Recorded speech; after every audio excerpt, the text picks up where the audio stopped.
ನಮಸ್ಕಾರ ಸ್ನೇಹಿತರೆ. ಪತಿ ಪತ್ನಿಯರಿಗೆ ಕಿವಿ ಮಾತು. ಸಮಯ ಮಾಡಿಕೊಂಡು ತಪ್ಪದೇ ಕೇಳಿ. ಪತಿ ಆಫೀಸಿಂದ ಮನೆಗೆ ಬಂದಾಗ ಮುಖವನ್ನು ಗಂಟು ಹಾಕಿಕೊಂಡು ಇರುವುದು ಅಥವಾ ಫೋನಲ್ಲಿ ಮಾತನಾಡುವುದು, ಬ್ಯುಸಿಯಾಗಿ ಇರುವುದು, ಟಿವಿ ಮುಂದೆ ಕುಳಿತಿರುವುದು, ಹೀಗೆ ಯಾವುದಾದರೊಂದು ಕೆಲಸದಲ್ಲಿ ಬ್ಯುಸಿಯಾಗಿ ಇರಬೇಡಿ. ಅವರು ಬಂದ ತಕ್ಷಣ ಒಂದು ಗ್ಲಾಸ್ ನೀರು ಕೊಟ್ಟು ನಗು ನಗುತ್ತಾ ಮಾತನಾಡಿಸಿ. ಹಣ, ಆಸ್ತಿ, ಒಡವೆ, ಕಾರು, ಬಂಗಲೆ ಇವೆಲ್ಲ ಜೀವನಕ್ಕೆ ಬಹಳ ಮುಖ್ಯ. ಆದರೆ ಜೀವನಕ್ಕೆ ನೆಮ್ಮದಿ ಇದಕ್ಕಿಂತ ಮುಖ್ಯ. ಇದು ನಿಮ್ಮಿಬ್ಬರಿಗೂ ನೆನಪಿರಲಿ. ಪತಿಯ ಸಂಪಾದನೆ ಪತ್ನಿಯಾದವಳು ಬೆಲೆ ಕೊಡಬೇಕು. ಇತಿಮಿತಿಯಲ್ಲಿ ಖರ್ಚು ಮಾಡಬೇಕು. ಫ್ರೆಂಡ್ಸ್, ಫ್ಯಾಮಿಲಿ, ಅಕ್ಕಪಕ್ಕದವರು ಒಡವೆ ತೆಗೆದುಕೊಂಡಿದ್ದಾರೆ ಅಥವಾ ಹೊರಗಡೆ ಸುತ್ತಾಡಲು ಹೋಗುತ್ತಿದ್ದಾರೆ, ಶಾಪಿಂಗ್ ಮಾಡಿದ್ದಾರೆ ಎಂದ ಮಾತ್ರಕ್ಕೆ ನಾವು ಕೂಡ ಅದನ್ನೇ ಮಾಡಬೇಕು, ಅದನ್ನೇ ಖರೀದಿಸಬೇಕು ಎಂಬ ಯಾವ ಬಯಕೆಗಳನ್ನು ಇಟ್ಟುಕೊಳ್ಳಬೇಡಿ. ಏಕೆಂದರೆ ಇದರಿಂದಲೇ ಸಂಸಾರದಲ್ಲಿ ಇಲ್ಲದ ಕಲಹಗಳು ಉಂಟಾಗುತ್ತವೆ. ನಿಮಗೆ ಅವಶ್ಯಕತೆ ಇದೆ ಮತ್ತು ತೆಗೆದುಕೊಳ್ಳುವ ಶಕ್ತಿ ಇದೆ ಎಂದರೆ ಖಂಡಿತ ತೆಗೆದುಕೊಳ್ಳಿ. ಅತಿ ಆಸೆ ಇರಬಾರದು. ಬೇರೆಯವರ ಬದುಕನ್ನು ನಿಮ್ಮ ಬದುಕಿಗೆ ಯಾವತ್ತಿಗೂ ಹೋಲಿಸಬಾರದು.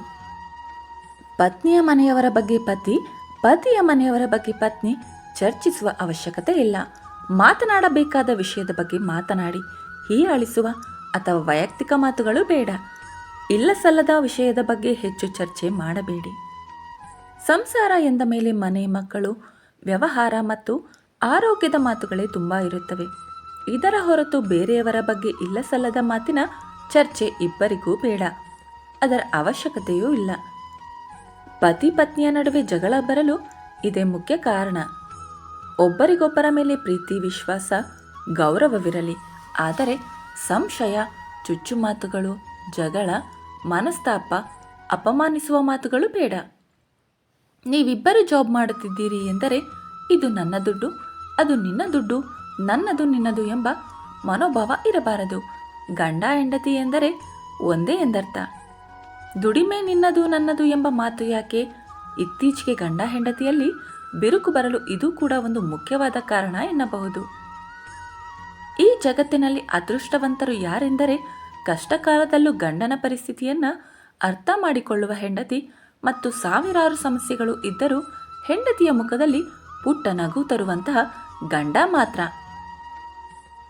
ಈ ಮಾಹಿತಿ ನಿಮಗೆ ಇಷ್ಟವಾದರೆ ದಯವಿಟ್ಟು ಲೈಕ್ ಆ್ಯಂಡ್ ಶೇರ್ ಮಾಡಿ. ಇನ್ನು ಹೆಚ್ಚಿನ ಇಂಟ್ರೆಸ್ಟಿಂಗ್ ಮಾಹಿತಿಗಾಗಿ ನಮ್ಮ ಚಾನಲನ್ನು ಸಬ್ಸ್ಕ್ರೈಬ್ ಮಾಡೋದನ್ನು ಮರಿಬೇಡಿ.